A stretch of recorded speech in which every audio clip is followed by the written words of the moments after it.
Hola a todos y todas, ¿cómo están? Les damos una cálida bienvenida, celebramos esta invitación de la Subsecretaría de Salud Mental. En este caso, bueno, en este contexto tan particular, tan enrarecido que estamos viviendo, nos toca hablar de un tema que a nuestro equipo de trabajo le es especialmente convocante, que es la salud de los trabajadores de la salud. Vamos a empezar presentándome y presentando al equipo, a la parte del equipo que está hoy acompañándome.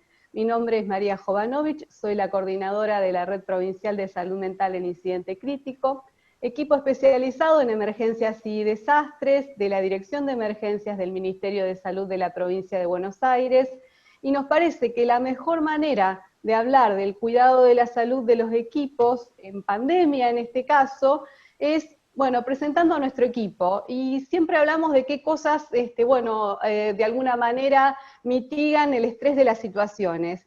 El estrés de hoy es quedarnos sin wifi, por ejemplo, y lo que mitiga mi sensación de alerta es contar con un equipo sólido atrás. Yo sé que cualquiera de ellas van a tomar la posta si tenemos algún inconveniente técnico. Bueno, esta cuestión de soporte de equipo en este momento es lo que justamente me estresa menos. Por eso las voy a invitar a presentarse. Avanti, Claudia. Hola a todos y todas, mi nombre es Claudia Betes, soy psicóloga del equipo Prosamic. Le doy el paso a mi compañera María Julia. Hola, ¿qué tal todos y todas? ¿Cómo están? Mi nombre es María Julia Zuccarelli y soy también psicóloga del equipo Prosamic. Hola a todas, todos y todes. Soy psicóloga del equipo Prostamic. Le paso la voz a mi compañera Ivana. Hola, mi nombre es Ivana Nogueira, también soy psicóloga del equipo. Bueno, en esta convocatoria para hablar del cuidado de la salud mental y del cuidado de la salud, digamos, de los equipos de salud, porque esta dicotomía entre salud mental, salud física, en realidad no aplica demasiado cuando hablamos de la salud de los trabajadores de la salud.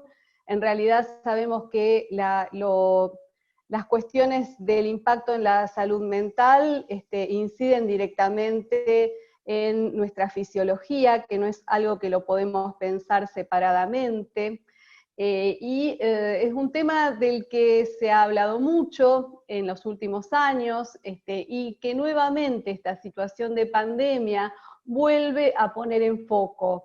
Más que nunca en estos días venimos escuchando palabras tales como incertidumbre, protocolo. Bueno, ante la incertidumbre exponencialmente alta que estamos viviendo, el protocolo es aquello que creemos que nos protege, ¿no? Una serie de pasos, de pautas a seguir para justamente cuidarnos, para sentir que estamos capacitados, que contamos con recursos. Desde hace varios años, decíamos, este tema viene resonando mucho. No nos vamos a detener en las causas, es un problema complejo, es un problema global, es un problema multicausal que puede pensarse desde muchos lugares: la globalización, la mercantilización de la salud, políticas neoliberales. Diferentes causas han dado origen a que aumente muchísimo el estrés relacionado con las situaciones laborales y sus padecimientos asociados. El personal de salud es un personal que está especialmente expuesto a situaciones de trabajo con el padecimiento de los otros, por ende, esto nos toca, nos resultan sensibles esos temas, nos convocan. El año pasado salió un compilado de investigadoras de la Universidad de Lanús, que vienen trabajando seriamente estos temas desde la línea de la psicodinámica del trabajo, donde hablaban justamente, digamos, de diferentes cuestiones que habían modificado el panorama epidemiológico respecto de la salud de los trabajadores de la salud. Y hablaban de dos grandes grupos de problemas, siguiendo conceptualizaciones justamente de esta corriente, integrada por De Jours, De Source. Este material está en internet, es el trabajo entre el placer y el sufrimiento. Los invito a bajarse este material que es muy interesante, donde se decía de dos grandes problemas epidemiológicos, uno relacionado con la sobrecarga e intensificación del trabajo en los últimos años, y otro relacionado con fenómenos de violencia y acoso laboral, y cómo se correlacionan estos problemas con afecciones musculoesqueléticas, desgaste, burnout, accidentes cerebrovasculares, infartos. Todos sabemos que los trabajadores de la salud tenemos tasas mucho más altas que la población general de enfermedades metabólicas, de trastornos musculoesqueléticos, de suicidios. O sea, estamos ante un problema complejo y grave, ¿sí? Y decíamos, bueno, un segundo grupo de problemas derivados de las violencias, de los acosos en los lugares de trabajo, que se correlacionan con depresiones, estrés postraumático, cuadros de ansiedad y suicidios. En estos días venimos asistiendo a noticias que dan cuenta de los suicidios de trabajadores en otras latitudes. Y también venimos viendo, digamos, este estrés de nuestros compañeros que están en una situación como de esa tensa calma que precede a la tormenta. Y bueno, esto es muy complejo de procesar para el psiquismo humano. Por ende, nos preguntamos a qué riesgos estamos expuestos, con qué amortiguadores de ese riesgo podemos contar, cómo impacta trabajar en situaciones críticas al interior de los equipos de trabajo. Bueno, no vamos a poder dar respuesta en profundidad a todas estas cuestiones, pero sí vamos a pensar, como escuchaba el otro día, que además de la importancia fundamental de contar con un equipo de protección personal, ¿sí?, para, digamos, tener condiciones de bioseguridad que nos hagan tener control sobre la situación que estamos viviendo, también, desde el punto de vista de la salud mental, es importante pensar, digamos, cómo sería nuestro equipo de protección personal, con qué recursos contamos, cuáles son las cosas que más nos impactan. Porque sabemos que los equipos de intervención, desde una perspectiva psicosocial de lo que son los eventos críticos, también son afectados, ¿sí? Siempre volvemos a esta categorización de Taylor y Fraser, digamos, adaptada por nuestro equipo de trabajo, que habla de que en un evento crítico, en una emergencia, no solamente son afectados directos quienes están heridos, contagiados, lesionados, también las familias, también la comunidad toda, y más que nunca en este caso decíamos, un estado de excepción se transformó en regla universal. Entonces no estamos hablando de una comunidad escolar o de nuestro barrio. Estamos hablando de la comunidad mundial, ¿sí?, para pensar las dimensiones de este problema y cómo impacta a quienes tenemos que estar en la primera línea de respuesta trabajando para bueno, mitigar este problema. Y también hablamos del estrés vicario, que es el estrés de todas aquellas personas que reciben comunicación de la situación crítica a través de los medios de comunicación y especialmente en los últimos años a través de las redes sociales, ¿no? Porque una de las cosas que también dicen las personas en este tiempo es que lo que más los estresa, lo que más genera esta sensación de tensión y nerviosismo generalizado es estar siguiendo en tiempo real diferentes informaciones que les llegan por la radio, por la televisión, pero fundamentalmente también por las redes sociales, por los mensajes de WhatsApp, por el Facebook. Es decir, digamos, esto genera un estado que no deja casi a nadie por fuera, de alguna u otra manera a todos nos impacta. A ver, sabemos que la atención sanitaria no está exenta de algunas paradojas. Trabajamos en esto porque tenemos alguna vocación de servicio, porque queremos mejorar la vida de otras personas. Nuestro trabajo es fuente de identificación, nos da identidad, nos satisface, nos sentimos bien cuando podemos ayudar, cuando a un paciente le va bien con el tratamiento. Esto hace también que estemos ampliamente implicados en nuestras emociones porque estamos en contacto con personas que sufren. Y que dedicamos mucho tiempo de nuestras vidas para capacitarnos justamente en brindar esta ayuda de la mejor manera, ¿sí? Pero a la vez fíjense la paradoja que aquello que nos da identidad, que nos hace ser y construirnos con otros, también puede ser fuente de padecimiento y deterioro de la calidad de vida, ¿no? ¿Por qué? Porque estamos sometidos muchas veces a altísimas exigencias internas y externas, exigencias de todo tipo, productividad, resultados, pluriempleo, condiciones adversas de trabajo. Bueno, ustedes son trabajadores públicos igual que nosotras, así que de esto no es necesario que le vengamos a contar, saben bastante. Cómo estas condiciones, tanto en el ámbito público como en el ámbito privado, muchas veces son fuente de padecimiento y de deterioro. Y paradójicamente, a la vez que tenemos una alta capacitación para abordar los problemas de los otros, en nuestras carreras de grado, a pesar de que estudiamos en universidades haciendo carreras humanísticas, medicina, trabajo social, psicología, bueno, hemos recibido muy escasa formación o nula respecto de cómo teníamos que cuidarnos, cómo afrontar los riesgos de nuestras profesiones, de nuestros ejercicios profesionales. Bien, hay otro factor singular que incide en el desgaste, que lo podemos resumir de este modo, son procesos complejos, pero podríamos hablar de disociación operativa o instrumental, cuando hacemos uso de ese mecanismo que nos permite, estar entrenados para trabajar en situaciones conflictivas, complejas, como son, por ejemplo, las grandes emergencias. A ver, ¿cómo podría un médico decidir a qué paciente le toca la cama de la terapia intensiva, a cuál van a intubar, para quién corresponde el respirador cuando el número es insuficiente?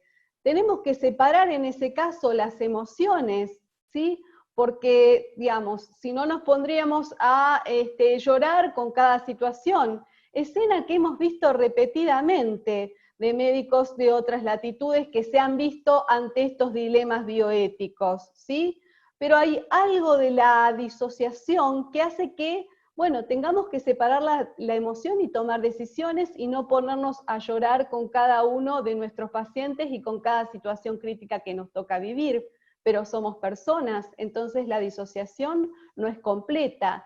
Y si la disociación, por otro lado, se torna estereotipada y patológica y vivimos disociados, bueno, ahí tenemos justamente una de las bases de lo que se llama el síndrome de desgaste o síndrome del burnout, ¿no? Un apagamiento progresivo de las emociones que no solamente se da en el ámbito del trabajo, sino que se traslada a la vida toda. La disociación operativa muchas veces se combina con la necesidad de sentirnos eficientes. ¿Sí? Esto es un objetivo compartido, hay investigaciones que dan cuenta de que es un objetivo compartido de toda la comunidad de los trabajadores de la salud, y ambos inciden en el desgaste. Bueno, vamos a pasar rápido por estos temas, que en realidad sería interesante detenernos, pero será en otra ocasión. Ustedes saben que nosotros como equipo de trabajo, seguramente muchos que están del otro lado, y en este momento me toca imaginarlos, porque no los estoy viendo, nuestras capacitaciones siempre son muy vivenciales, con rescate de cuáles son las experiencias, con simulacros. Bueno, en este caso nos toca imaginarnos el auditorio, pero hemos venido viendo cómo, digamos, qué cuestiones inciden mayoritariamente en el desgaste, y la Organización Mundial de la Salud, tardíamente, quizás recién el año pasado, reconoció que el desgaste era un problema específicamente relacionado con el contexto laboral. O sea, no es un problema singular, no se puede, usar este término para otras experiencias de la vida. Esto nos lleva a pensar justamente que para prevenir el desgaste hay que trabajar desde las políticas de salud con el contexto laboral. Y habla de, ustedes ya saben de esto, pero de 3 como síntomas patognomónicos del desgaste, que son el agotamiento, a veces en grado extremo. Sabemos que esto es un estrés agudo que se cronifica, ¿sí? Del cinismo, ¿sí? Este distanciamiento emocional de las personas, esta sensación de que pareciera que el otro ya no me importa, y la sensación de pérdida de la eficacia profesional. Estos tres, digamos, indicadores son patognomónicos del desgaste laboral y es importante, digamos, que se haya ubicado como una enfermedad del trabajador, ¿sí? Ahora bien, ¿qué podemos hacer con todo esto? Hay abordajes complementarios para prevenir el desgaste. No es que sea una cosa o la otra. Pensamos que es fundamental abordar las causas y los problemas, ¿sí?, que dan lugar a esto que llamamos desgaste laboral. Entonces, en ese punto habrá que incidir en políticas, programas y estrategias organizacionales, ¿sí?, que hagan a mejores condiciones y medio ambiente de trabajo. Pero por otro lado, y en el mientras tanto, tenemos una cantidad de herramientas singulares, grupales, fundamentalmente las que nosotras trabajamos son herramientas grupales, para mitigar los efectos del estrés. O sea, abordar los efectos y abordar las causas, ¿sí? Abordajes complementarios. Bien, vamos a pensar un poco entonces, volvamos al contexto de la pandemia, y a pensarla como un suceso de incidente crítico, en tanto es una situación inesperada, disruptiva. Decíamos que quizás el denominador común, una de las palabras que más venimos escuchando, que más vienen resonando, es incertidumbre, y la incertidumbre genera niveles de alerta altísimo, entonces nos vamos a estresar y vamos a tener reacciones de las más diversas, desde la omnipotencia más extrema del a mí no me va a pasar, yo sigo adelante, a veces con conductas muy disociadas y heroicas, a me siento totalmente paralizado e indefenso, ¿sí? En el medio tenemos una gama enorme de emociones que nos atraviesan en estos momentos, decepción, incertidumbre, enojo, temor al contagio, ansiedad, y estas emociones justamente pueden devenir en padecimientos subjetivos más graves en el mediano y largo plazo, si no se hace nada con ellas y si en principio no las registramos. Bien, respuestas emocionales frente a la pandemia. De esto ha circulado muchísima bibliografía, alguna más seria que otra. Nosotros siempre recomendamos seguir la bibliografía oficial de los ministerios, de los organismos internacionales. Bien, pero ¿qué le pasa a los trabajadores de la salud que asisten en una situación crítica? Bueno, vamos a estar obviamente agotados por la sobrecarga de trabajo, ¿sí? Y la percepción de amenaza, además en una situación donde el riesgo exponencial de contagio es altísima, vamos a sentir justamente aumentada esa alerta por la amenaza. Entonces todas esas son reacciones normales, esperables, ante una situación que es excepcional. ¿Sí? Y bueno, aquí tienen como todo un listado, no lo vamos a leer textualmente, de reacciones o respuestas emocionales frecuentes frente a la pandemia. Ustedes van a tener estos materiales bajados seguramente también con la clase, así que pueden investigar las fuentes, leer más en detalle. Pero obviamente la hiperalerta produce un aumento de las hormonas del estrés, del cortisol, entonces vamos a tener dificultades para concentrarnos, tal vez para dormir, despertar durante la noche, insomnio, ¿sí? La atención involuntaria va a estar aumentada, la atención voluntaria que nos permite justamente concentrarnos en alguna cosa va a estar disminuida. Entonces, a veces las personas nos dicen, y a veces tengo más tiempo disponible, pero siento que no puedo hacer nada, que estoy paralizado, justamente porque está bajo los efectos de esta hiperexcitación, que es bien de la fisiología. No vamos a explicar la fisiología del estrés porque ya todos la conocen, pero digamos, cuando esta alerta se activa, lo que hay que intentar hacer con diferentes recursos justamente es desactivarlo para que lo agudo no se cronifique y no nos enfermemos, o nos enfermemos menos al menos, ¿no? No se puede evitar el padecimiento, el sufrimiento en una situación de estas características. Sí podemos tratar de contar con recursos para estar más protegidos y enfermarnos menos. y muchas veces también lo que sucede es que hay dificultad para reintegrarse a las situaciones cotidianas, a las demandas del hogar, que muchas veces las demandas nos parecen banales, después de asistir en una situación crítica, con personas que están en una terapia, que están graves, con personas que están en situaciones de terrible padecimiento, los problemas en la casa, que bueno, que son que nuestros hijos nos demandan por la tarea, y la tarea online en este caso, y las adaptaciones familiares a esta convivencia nueva que tenemos, bueno, nos parecen como banales, quisiéramos llegar a un lugar tranquilo, y bueno, y en la familia el mundo sigue andando, y las demandas son, bueno, altas también, ¿no?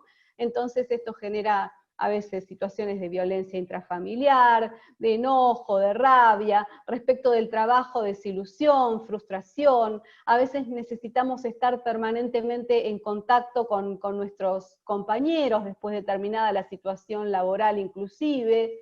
Bien, entonces también sentimos a veces falta de control y de eficacia respecto de la tarea. Esto fundamentalmente en situaciones como la presente, donde hay revisiones constantes respecto de, de la definición de caso, de qué pasa con los asintomáticos, de el alcance de los equipos de protección personal, de qué se hace con los cuerpos, de los fallecidos. Hay un montón de cuestiones que todavía siguen siendo motivo de pregunta, de controversia, y esto aumenta la sensación de falta de recurso y falta de control.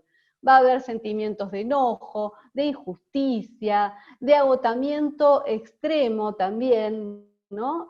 Fíjense en esta figura, ¿no? del rechazo y la discriminación, que es otra de las cuestiones que apareció muy fuertemente, la cuestión del estigma, ¿no? Estigma por miedo al contagio, lo hemos visto en diferentes publicaciones, como en edificios los trabajadores de la salud estaban siendo discriminados, y a la vez que se los aplaude a las 9 de la noche, también los vecinos de algunos edificios rechazan la idea de convivir con un trabajador de la salud. Bueno, estas cosas pasan en una epidemia, ¿sí? El tema del cuidado de los hijos, como sobre todo en el caso de parejas que son los dos integrantes de un sistema de salud, y que, por ejemplo, tienen que dejar a su hijo solo durante un tiempo. Entonces, si voy a trabajar, siento que descuido a mi hijo, y si me quedo cuidando a mi hijo porque es pequeño y no se puede autovaler, siento que falto en mi lugar de trabajo, me siento cobarde, o que no estoy asistiendo, y poniéndome ahí al frente del combate con el estandarte porque tengo que cuidar a mi familia.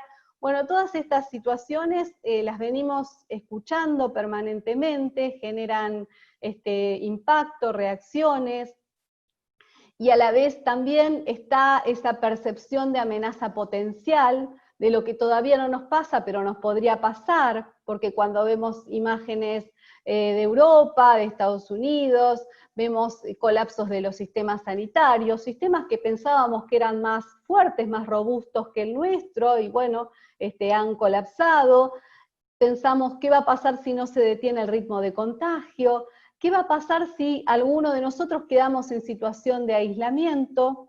Porque decíamos, bueno, la exposición al contagio que tenemos los trabajadores de la salud es muy alta, la incertidumbre respecto de los equipos personales de protección, el incremento del estrés colectivo, hablábamos de los dilemas bioéticos, ¿sí?, a los que se tienen que enfrentar los trabajadores, el desconsuelo de las familias, situaciones nuevas donde tenemos que dar un parte médico por teléfono porque los familiares también están en aislamiento.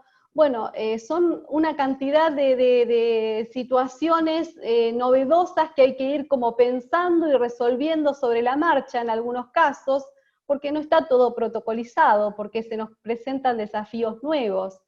Bueno, para no dar solo malas noticias, vamos a hablar de algunos amortiguadores del agotamiento, que son recomendaciones de amplio alcance que compilamos para ustedes.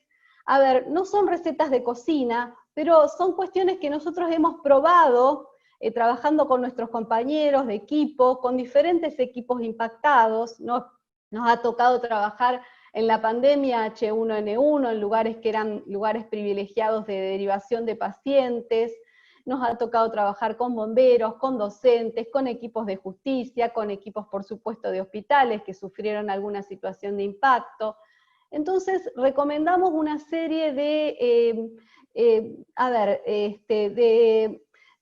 no diríamos recetas de cocina de ninguna manera, sino de algunos recursos, herramientas que la IASC, la OPS, la Cruz Roja, Médicos Sin Fronteras, diferentes organizaciones han probado que para sus trabajadores resultan eficaces cuando durante la tarea, cuando terminan la tarea, al volver al hogar.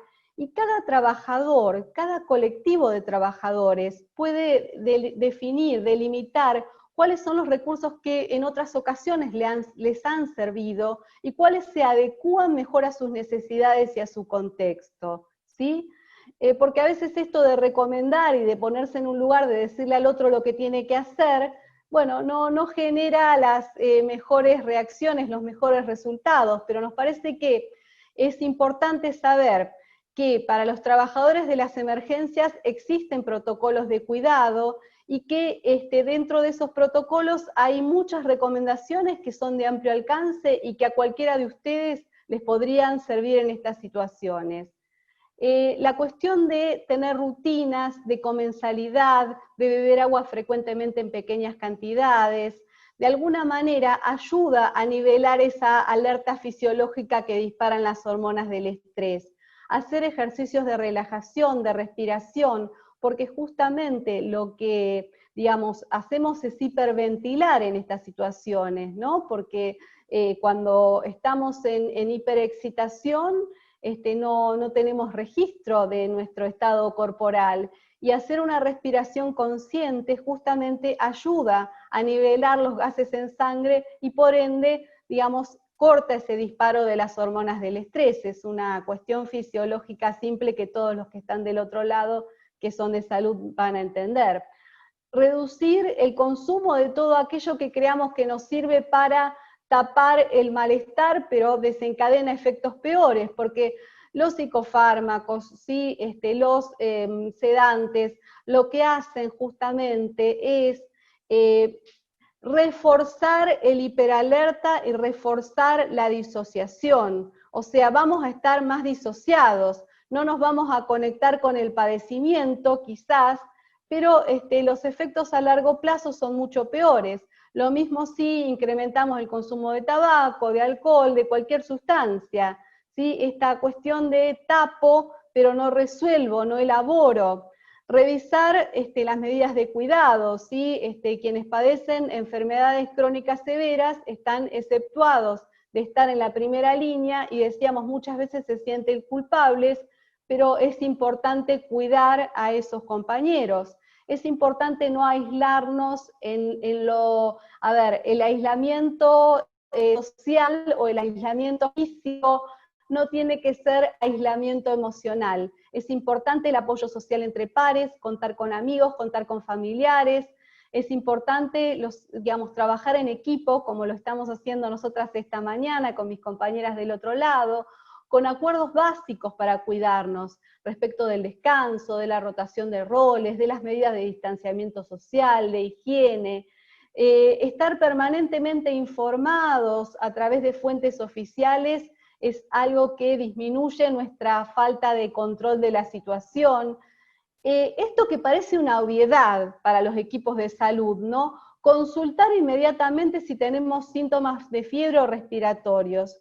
A ver, no es ninguna obviedad, parece, porque en esto de creernos omnipotentes, vamos a trabajar enfermos los trabajadores de la salud. Y hubo muchas personas durante estos últimos días que han ido a trabajar con síntomas y que después resultaron positivos, ¿sí? No estamos hablando de los asintomáticos, estamos hablando de compañeros trabajadores de la salud que van a trabajar con fiebre, que no hacen consultas con el sistema de salud, que se automedican, y esto es lo que hay que evitar en una situación de este tipo, ¿sí? Porque es una situación grave en la que estamos muy expuestos. A ver, recomendaciones al finalizar la jornada laboral. Es muy importante este tema de establecer ciertas rutinas y pausas. Y es aconsejable desde todo protocolo de emergencias hacer una breve reunión en algún momento de la jornada para hablar de aquello que nos causa más impacto emocional. Este apoyo mutuo entre pares, las actividades socializadoras, que nos permiten como vehiculizar situaciones de enojo, no tomarlas como personales. Nuestro compañero está con ira, frustrado, con rabia, pero no es contra nosotros, tiene que ver con la situación y con todas esas reacciones que decíamos que se disparan y están en una situación de desastre. Bien, ¿por qué son importantes los dispositivos grupales? Como dice la OPS en esta cita de un manual sobre protección de la salud mental en situaciones de epidemia. Porque favorecen integrar las narrativas singulares, fragmentarias, en una narrativa colectiva. Ustedes vieron cuánta gente hay hablando de estos temas por los medios de comunicación, escritores, filósofos, sociólogos, sanitaristas, porque ante una situación así hay una necesidad de narrativa, de integración de esta historia que estamos viviendo en el mientras tanto, ¿no? Eso es importante para la elaboración psíquica de los sucesos altamente impactantes. Entonces, esas narrativas colectivas estimulan el trabajo en equipo, refuerzan la identidad grupal, la pertenencia, la solidaridad, las cuestiones de lo colectivo que son tan importantes en momentos como este. Y esas reuniones, que aquí les damos un modelo posible para hacerlas, no es necesario que estén coordinadas por un profesional de la salud mental. Un líder de equipo puede llevar adelante cada vez que termina la jornada laboral una reunión que, por ejemplo, puede tener un encuadre de 5 pasos, donde se revise qué fue lo que pasó, y cada uno va respondiendo a su turno esta ronda de preguntas, y se pasa a la siguiente cuando ya todos respondieron una pregunta, y luego se hace justamente un cierre revalorizando las cuestiones de lo grupal. Entonces, en principio, ¿qué pasó durante esa jornada? ¿Qué sentimos que pudimos hacer bien? Porque cuando hay situaciones muy críticas, a veces sentimos que se hizo todo mal, ¿no? Que los recursos fueron insuficientes, que no pudimos salvar la vida de una persona. Entonces es importante revalorizar y que nuestro compañero nos valorice qué es lo que sí pudimos hacer, ¿no? ¿Qué puedo mejorar? ¿Qué necesito para continuar? Porque al otro día tenemos que volver al trabajo, aunque hayamos vivido un día muy tremendo. Y un agradecimiento. Estos 5 pasos justamente cumplen ese cometido elaborativo en el día a día para irnos con la mochila un poco más liviana, ¿sí?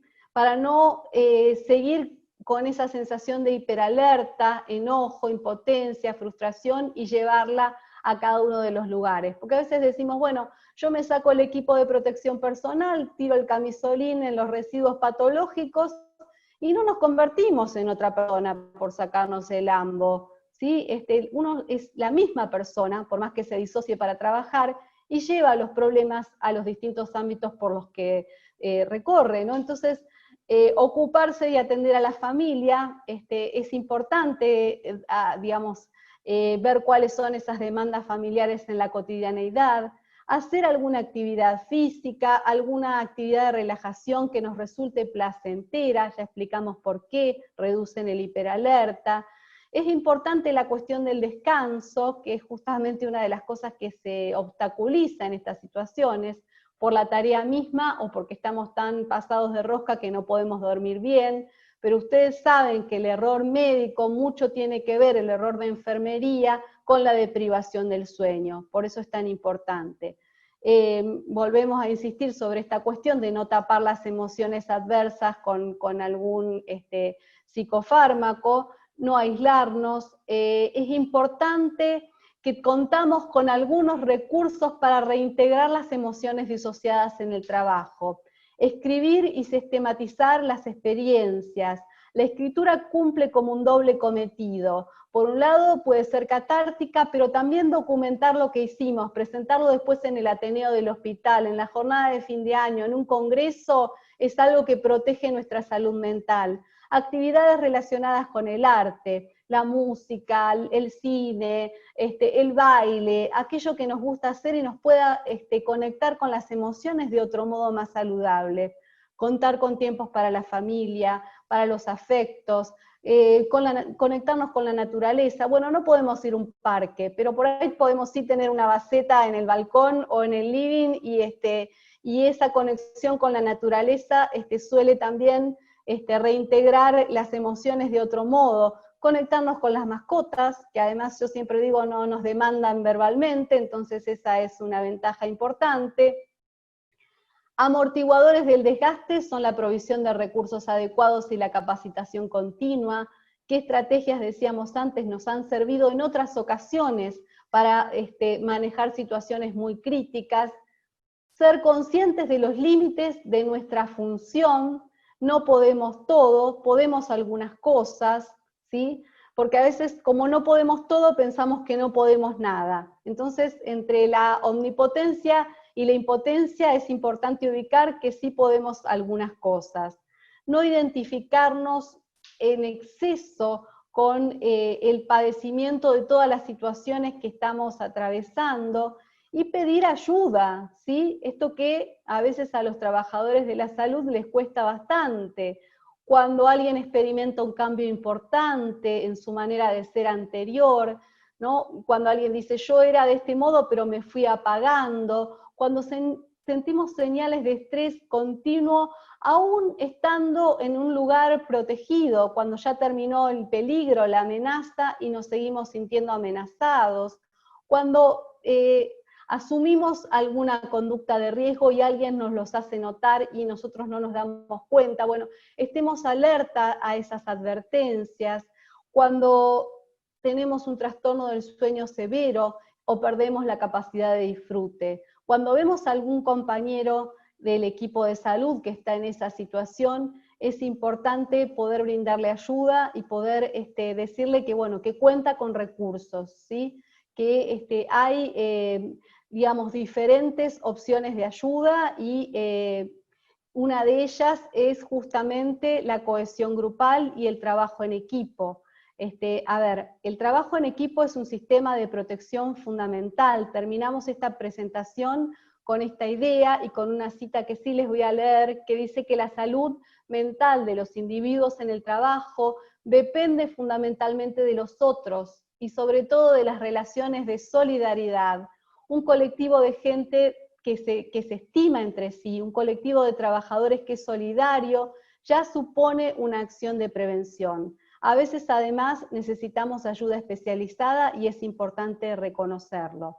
Bueno, deseándoles que puedan trabajar de la mejor manera, que se cuiden. Seguramente siempre las experiencias de crisis nos hacen mejores trabajadores, nos dejan buenas enseñanzas, y tal vez en otra ocasión nos reunamos para pensar cuáles fueron las enseñanzas que nos dejó este tiempo de trabajo en estas situaciones y en estas condiciones que bueno, nos tienen a todos en este estado de incertidumbre, que no sabemos muy bien cómo vamos a seguir, pero es importante que sigamos acompañándonos. Aquí les dejamos los teléfonos, el correo electrónico de la Red Provincial de Salud Mental en Incidente Crítico, redprosamic@ms.gba.gov.ar o redprosamic@gmail.com, para que, bueno, nos contacten en caso de necesitar algún tipo de ayuda, de provisión de recursos, de supervisión, de acompañamiento. Estos son conceptos introductorios, básicos, los que se pueden trabajar en una clase breve de sensibilización, pero seguramente bueno, hay otros recursos con los que ustedes también cuentan, o respecto de los cuales podemos intercambiar, y bueno, estamos acá. Así que los saludamos cálidamente y nos encontramos pronto, esperemos que también en persona.